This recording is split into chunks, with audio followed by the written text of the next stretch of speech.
So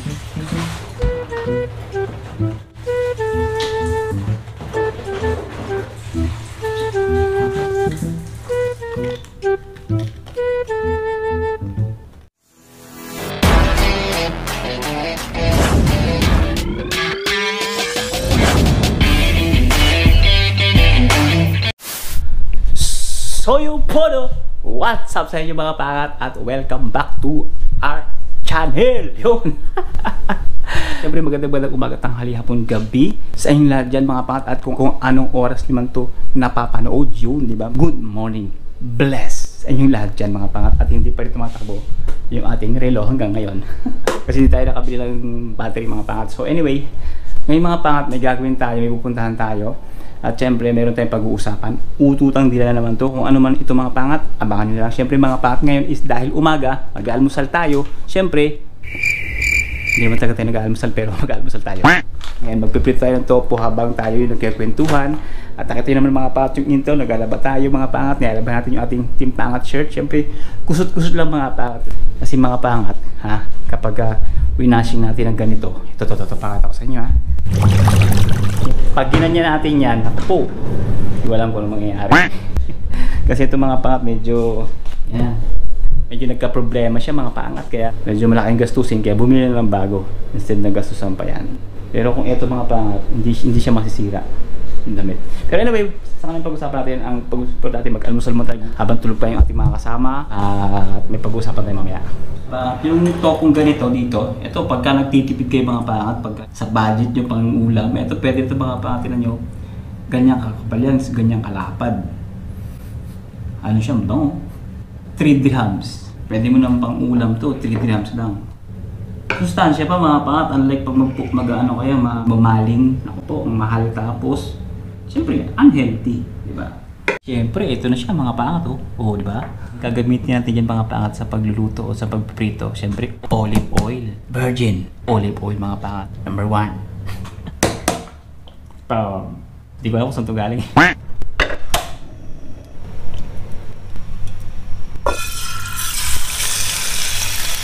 So, yun mga pangat. Pag namula-mula yan, pwede na yung lamunin. Mga pangat, pumula na. Gano'n naman. Mga pangat, mayroon tayong suka na mayroong bawang na may konting asin. Yun, sarap nito. Yan. Crunchy mga pangat. Crunchy, diba? Walang kain mga pangat, walang kain. Crunchy. Crunchy. Parang chicharon.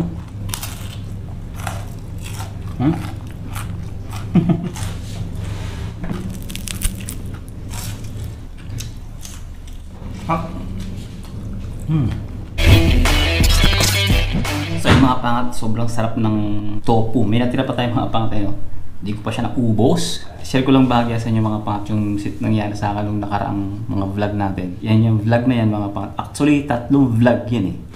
Separate yung pagpunta ko ng Naip, and then photoshoot, yung birthday party. Kung bakit naging isa, unfortunately mga pangat, yung nag-vlog tayo sa labas, ang haba ng mga sinasabi ko siguro umabot ng 8 minutes, 5 minutes, 4 minutes, pinakamababa siguro 3 minutes yung habang nag-record ako sa labas. Ang nangyari mga pangat, pagdating ko sa bahay, sobrang disappointed. 55 seconds, 1 minute yung pinaka-maximum na record. So ang dami kong pinakita ng mga pangat, ng mga lugar doon sa Naif.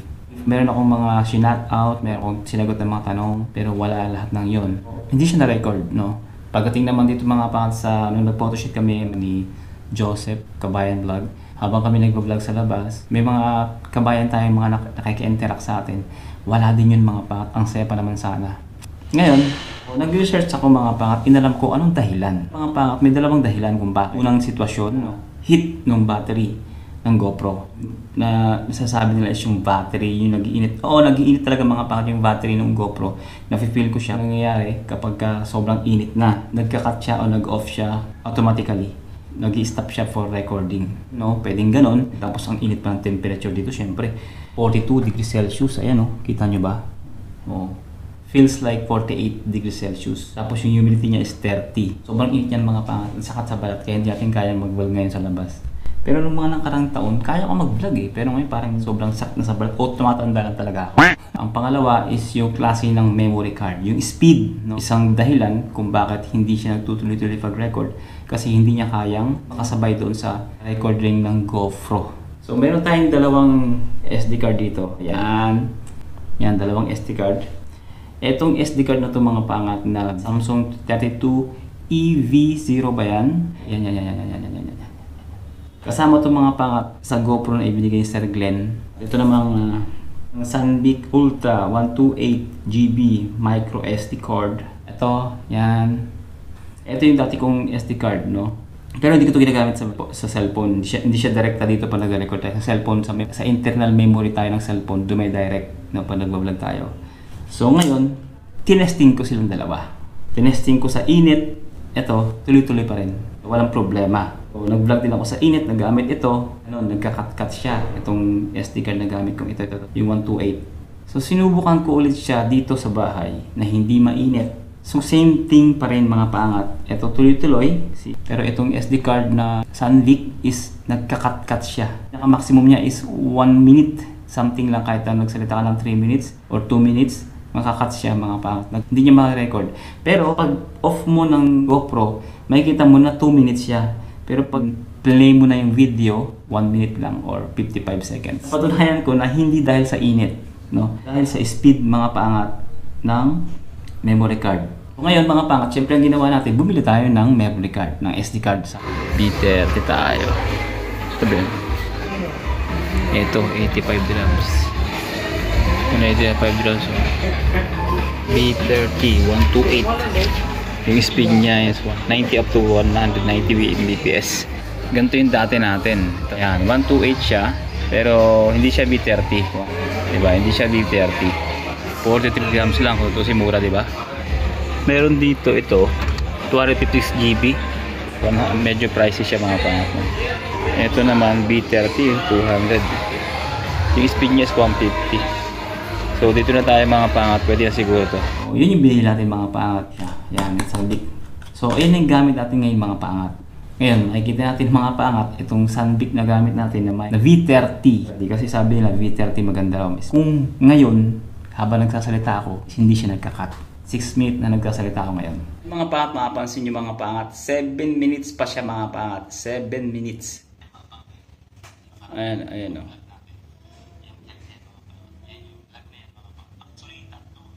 Yeah. So yun mga pangat yung dahilan kung bakit pala nagka-cut-cut siya, no? At least nasolusyonan na yung mga agang-agang ko naman nakarasan. Pero mga pangat, itong GoPro na ibinigay sa atin sa Glenn talagang solid. Actually, hindi na ako gumagamit yung screen sa taas eh. Kasi yung pagka-wide niya, kabisado ko na siya eh. Kahit katabi mo, makukuha pa siya eh. Kaya good na good yung wide niya talaga sa akin. Gamit ko lagi yung yung hindi super wide, yung wide lang. Pero sabi nila, marami nagsasabi na maganda yung linear. Pero hindi ko siya ginagamit masyado. Anyway, siyempre, habang nandito tayo sa loob ng bahay dahil hindi man tayo pwedeng maglalabas ngayon, sobrang init talaga mga papat, grabe. Kahit minum ko pa ng maraming tubig. Ang problema mga papat, nasusunog yung dito ko. Nagiging kulay sibra na ako mga papat. Sobrang sunog na yung ganito. Baka naman, alam mo na, maapektuhan yung ating skin. Putis porcelana, kaya hindi tayo pwedeng maglalabas. So mamaya hapon na tayo maglalabas. So nila lang tayo sasagutin na katanungan ngayon mga pangat. Let's go! Regarding sa mata. So pag nagbabasa tayo mga pat, ginagamitin natin antipara. Binili natin to kasi kailangan din nagbabasa tayo minsan pa nag-edit. Yan. Lacoste siya. So ito yung galing kay Sir Glenn. Yan, yung bigay niya sa atin. So yung mga pangat, ang tanong ni Jack Kebondigao, sabi niya, hello po sir, ask ko lang po, nung nagpa-medical po ba kayo sa Pinas, may color blind test po ba? Since for medical na rin po kasi ako, for sales consultant in po sa Dubai. Yun, wow. Tanggalin muna natin ito, nahilo akong bigla. Congratulations sa'yo, siyempre, no? Sales consultant ang kanyang posisyon dito sa Dubai na in-applyan. Hindi ko siya direktang masasabing, oo, meron, at hindi ko siya pwedeng direktang masasabing, wala o hindi. Based on my experience pa rin tayo, syempre, as a electrical industrial technician. Yun. Sa trabaho namin, kailangan mo mga pangat ng tantalizing eyes. At 2020 na kagaya ng agila. As a technical or technician, wala akong naaalala na dumaan kami sa color blind test. Ang alam ko lang at naalala ko lang noong mga panahon na yon is importante yung ngipin, baga, Of course, yung iyong lungs, yan, in-x-ray kami dyan. Yung hepatitis, siyempre yung AIDS, yan, yung dugo, no? Yung stool, yung urine. Tapos, siyempre, yung private parts ng katawan ng tao. Bilang lalaki, siyempre, chinek yung aming mga balls, and then yung pinaka-ash mo, yung backside mo, chinek yan. Siguro kung may alumranas ka. And then kung sa lalaki, lus-lus, no? Ewan ko lang sa female, hindi ko alam kung paano chinecheck yung kanilang private part. Yun lang yung naalala ko, no? Test, walang colorblind test. Pero hindi ko lang alam for the other skill or position, no, mga pa. Hindi ko alam pagdating sa kitchen, medical, mga sales, okay, offices, staff. Hindi ko lang alam kung meron ganun. As an office clerk, hindi naman ako dumaan sa colorblind tests. As a chef, walang colorblind test. As a tutor, nung nag-apply ako, hindi ako dumaan sa colorblind test. Yun, sana po maliwanag ang kasagutan natin sa inyong mga tanong. So yung mga pangat, meron pa tayong isang katanungan, pinakamalupit na katanungan. Rob Jonas Chipitok, shoutout sa'yo, yun, di ba? Sir Rogen, ask ko lang po, pagpupunta ako ng UAE gamit wife visa, ano-ano po requirements sa immigration? Kailangan ba ng PIDOS? Yun ang malupit. So, ang bibig sabihin ng PIDOS, Pre-Departure Orientation Seminar. Yun, di ba? PIDOS.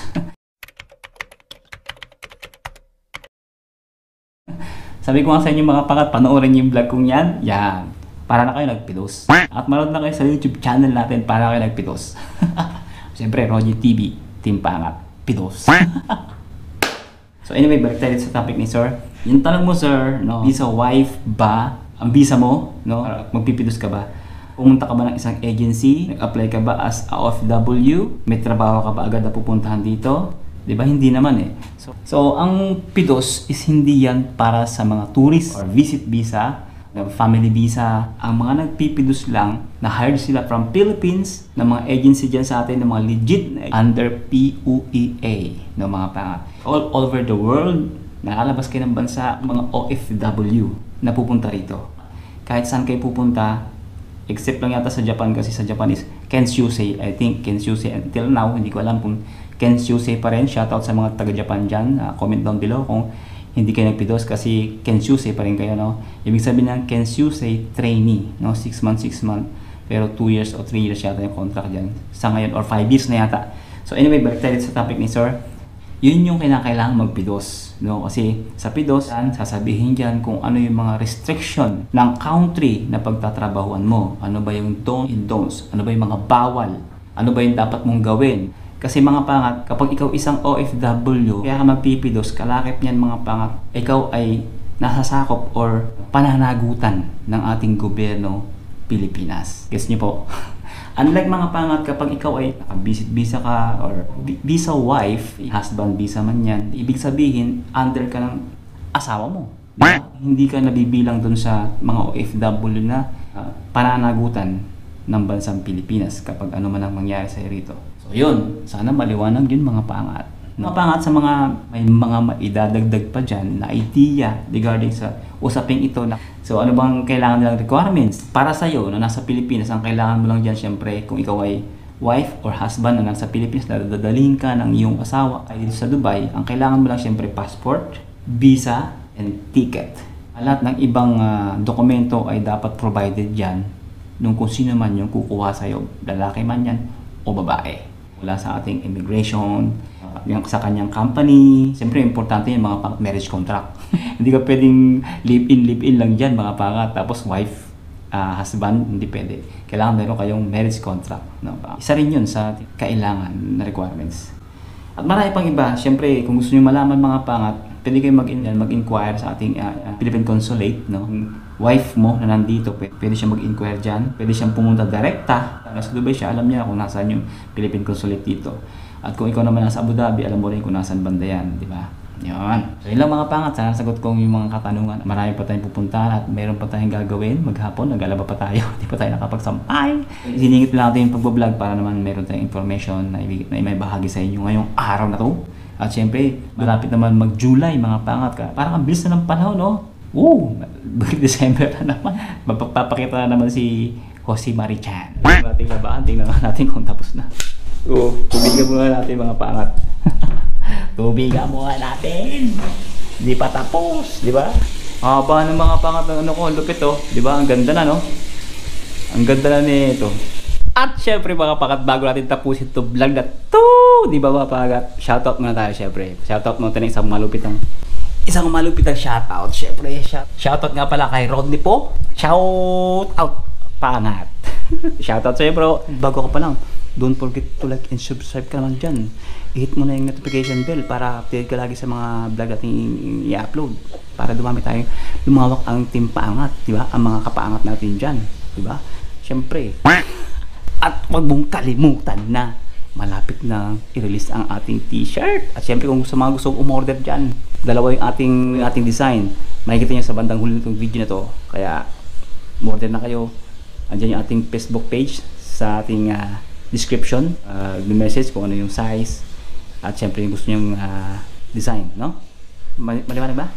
At syempre, comment din kayo. Pwede kayo mag-comment dito mga pangat mismo sa ating vlog kung ano yung size na gusto nyo at design. Okay? Ano pang hinantay nyo? Think positive, good vibes lang. God bless you all. Siyempre, sa lahat ng mga tagumpay, pagsubok, o trials, o challenges, success, to God be the glory. Laway ko, tumatalsi ka. And see you at the next one. Let's go!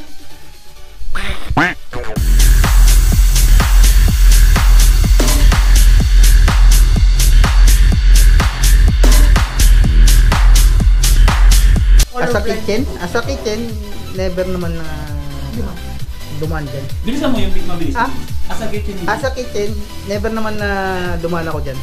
Ano ba? Yung pang, yung makapal. Ba yan? Tapos na daan saan? Kalak na. Medical? Kaya nga, nakagaganon tuloy ako. Kaya as a chef, Ayan, as a chef. Kasi hindi ko to kung ilang... hindi naman kailangan ng... Uway ba? Wala na eh. Sumagasa. Lato. As a chef, Walang kulang test. Walang... Bisa mo. ano ako eh. Ibalik natin. Ah, dito. Uway ka din eh! Oo, di ba? Kaya Colorblind. kasi siya. As a chef! Walang colorblind test. Okay lang. Okay.